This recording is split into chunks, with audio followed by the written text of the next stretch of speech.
All right, June 25th, workout breakdown, cardio baseline day. This workout's actually pretty black and white. I just wanted to go over a couple of little things here. The Cooper's test is the baseline that a lot of people, I think, and again, this is a bit of an assumption. I think we all know where that leads us, but safe to say, after all these years, cardio and baselines are probably the lowest utilization of workouts. I still don't know why. I think baselines, guys, like big proponent of like just show up and do it. And I think this is a good one for that. It's 12-minute run for distance. If you've never done the Cooper's test, we haven't done it in almost nearly a year here.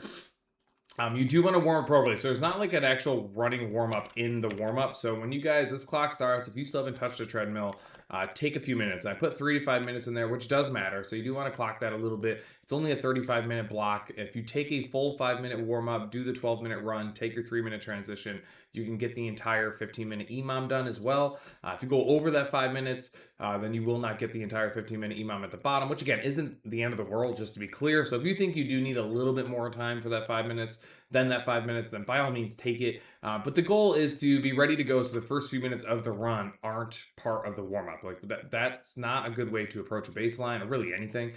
So 12 minutes, your goal is to see how far you can get in 12 minutes. Now, Cooper's test is a universally known baseline in the running world. Like this is everywhere across the globe.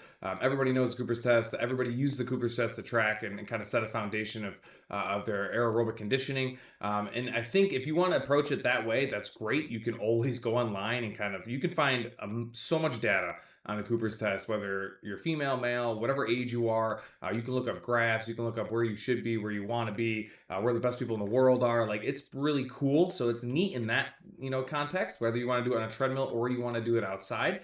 Your call. I don't care either way. I just tell you to pick whatever one you think you're going to repeat down the road. So it's just consistent data coming in over the course of time.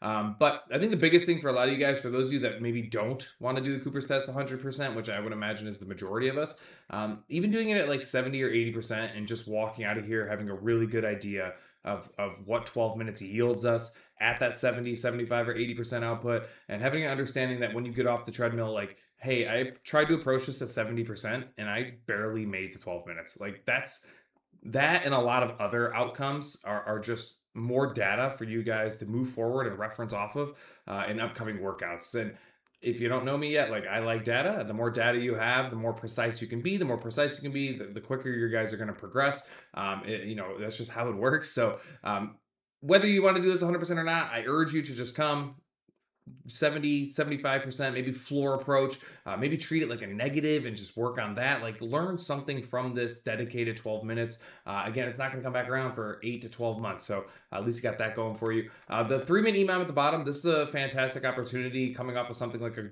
12-minute aggressive baseline to just work on things that keep your body moving, but things that we don't get to do frequently because they just don't fit into a lot of stuff. So the Pessoa's hold, fantastic. I would love for you guys to take shoes off for this. If you can take your shoes off for all 3 of these movements, especially if you have really big, thick running shoes on, which I presume a lot of people are going to have because of the Cooper's test.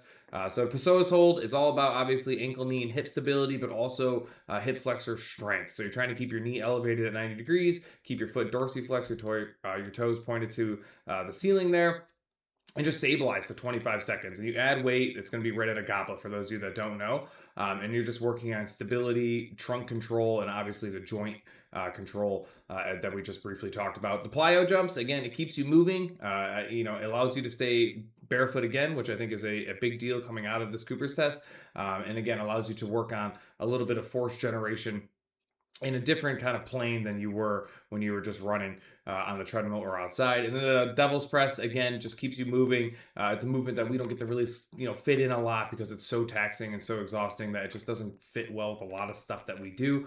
So again, this is just a nice little 15-minute EMOM that gets you to work on things that you don't typically get to work on. And then following that, our core EMOM. So like I said, there's not a lot to this workout. We haven't done, I was actually pretty bad about the core EMOM this month. I waited all the way to the 25th to get the second core EMOM in. So for those of you that really like this and you track it and you pay attention to it, again, continue to do that. Remember, guys, like I would rather you work on kind of getting your volume up before you work on a higher skill. So hypothetically, if you're doing single leg V-ups and you're only doing like 12 or 14 a minute, I would rather you get closer to that 16 to 20 reps per minute for 10 minutes. or even if it's 8 or 12 minutes. Our core moms are always 8 to 12 minutes.